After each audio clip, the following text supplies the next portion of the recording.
This is nothing like the process that was used in the Clinton trial. To begin with, and this is, I think, most indicative, in the Clinton trial, both Senate leadership worked out a bipartisan proposal for how the trial would be conducted. That obviously has not happened here. Senator McConnell did not consult at all with Senator Schumer on the contents of this text. I would imagine that Senator Schumer only got to see it probably around the same time that we did in the House.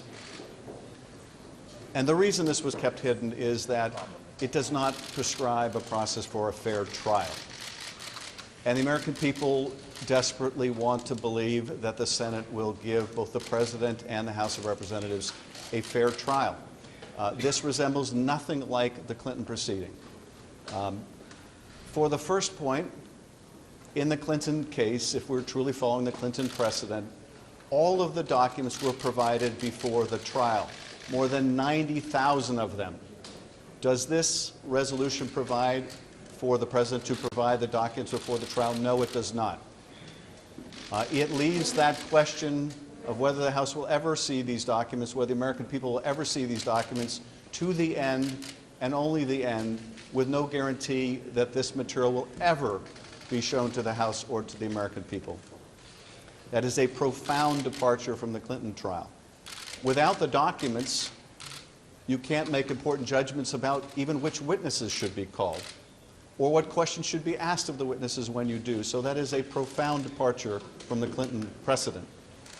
On the subject of witnesses, it is also a deep departure from Clinton, where all of the witnesses testified before the Senate trial. The issue in the Clinton trial was not whether they would testify. They had testified already. They had been interviewed already, some dozens of times. The question in the Clinton trial was, will they be recalled? Will they be required to testify again? And that question was answered in the affirmative. Here, though, if we're following the Clinton precedent, all of these witnesses should testify, should be deposed before the trial begins, not after the trial is over. So this is not at all the model used in the Clinton case as well. This resolution even goes so far in another departure from the Clinton precedent to say they're not even going to admit the evidence that was received in the House, that they're going to even postpone the decision about whether any of the witness testimony will actually be part of the record. And finally, they are compressing the time of the trial.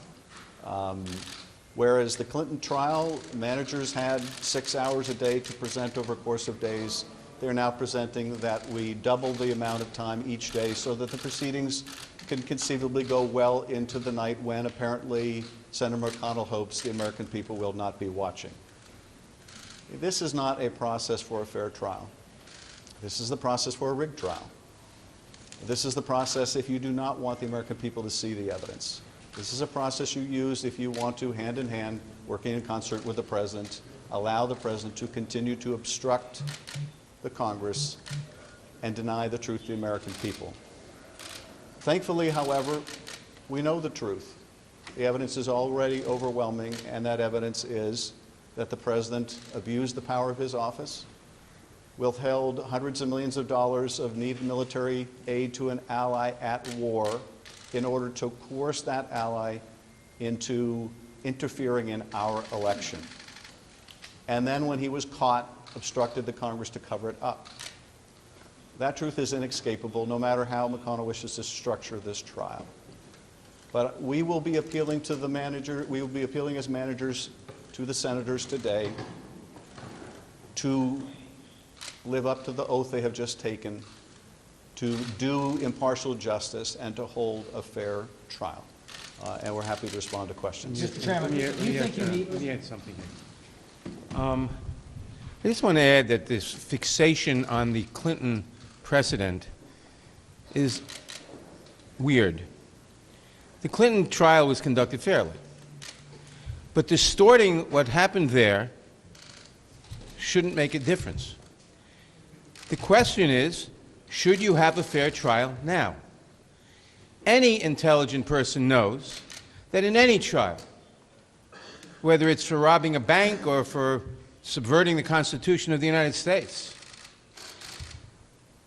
the accusers, in this case the House of Representatives, bring in all the witnesses and all the evidence. The defenders can bring in all the evidence they want. That's how you have a trial. To be debating whether you should have the evidence admitted, to be debating whether you should allow witnesses, is to be debating whether you should have a cover-up by definition. There is no other way to look at it. It doesn't matter how it was done some time ago. It was done very fairly as it happened some time ago. But it doesn't matter. It cannot be used as an excuse. The only reason to oppose bringing a witness is to cover up because you're afraid of what the witness will say. The question before the Senate is, do the Republican senators want to be complicit in the cover-up of the president? Any senator who votes to deny a witness, who votes to deny evidence, is voting to cover up the president's crimes and subversion of the Constitution. There's no other way about it. There is no conceivable reason to deny witnesses, to say you cannot bring in the evidence. The House of Representatives cannot bring in the evidence. There's no reason. I mean, it's obvious to say, what do they fear? Why won't they bring in the witnesses? Because they are afraid of what the witnesses will say. But there's no trial in this country in which you wouldn't admit the relevant witnesses, in which it's even a question. Let's go to questions. Do you even need the full 24 hours to make your case, and are you going to use the full 24 hours even if you go through tonight? You know, that will be a decision that the House should make, not that the senators should prescribe to go late into the evening. Look, there is a wealth of evidence to present here, and we should have the opportunity to present the case as the House chooses to present its case, not to go late into the evening when Senator McConnell evidently hopes the public may not be watching. And so we'll make decisions about how long our case should go within the rules that are prescribed. But I think the question is, what is the senator's interest? What is Senator McConnell's interest in structuring the trial this way? Is this about hiding the evidence from the American people with late-night sessions? Is this about just trying to get it over with? Because that should not be the motivation here. Senator McConnell has taken the same oath as every other senator in that chamber, and that is to do impartial justice, not to try to skew the process in such a way where the House is not permitted to put its evidence before the American people. Is the issue here the question of how much time? Do you worry that all this focus on rules and process and what Senator McConnell is doing dilutes in any way the message you're trying to put out about what you think President Trump did? No, because look, this is part and parcel of an effort to cover up the president's misconduct. That was the whole object that is charged in Article 2 of the impeachment articles. And if the Senate and the Senate leadership will not allow the House to present its case, will not allow the calling of witnesses or presentation of documents, if Senator McConnell makes this the first impeachment trial in history without witnesses or documents, it will not prove the president innocent.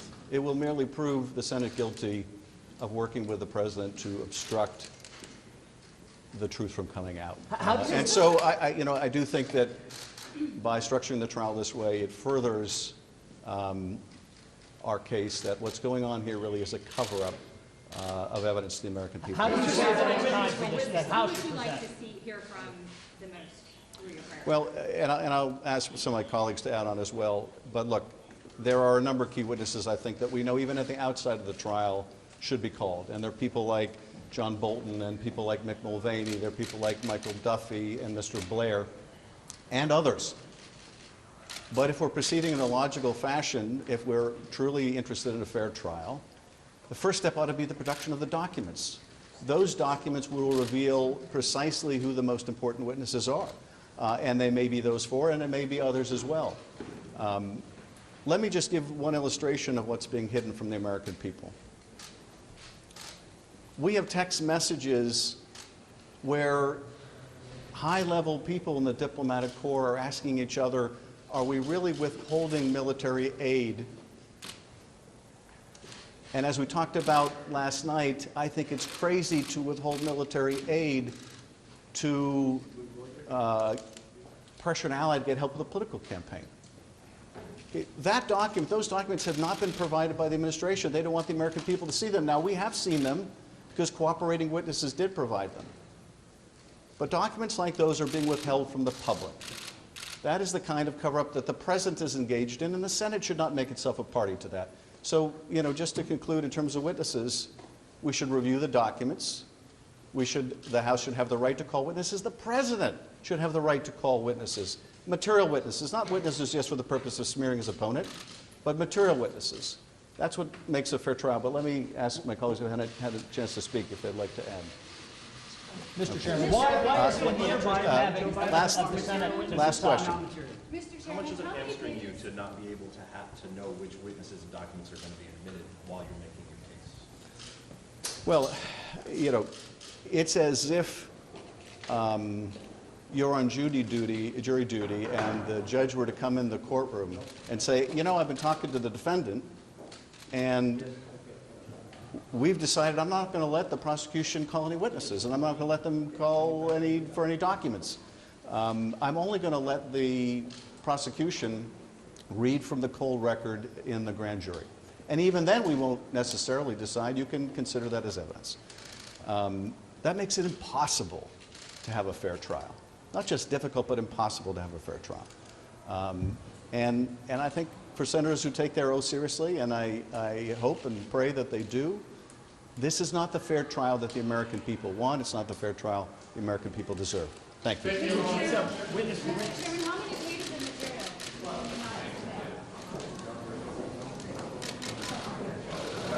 Yeah.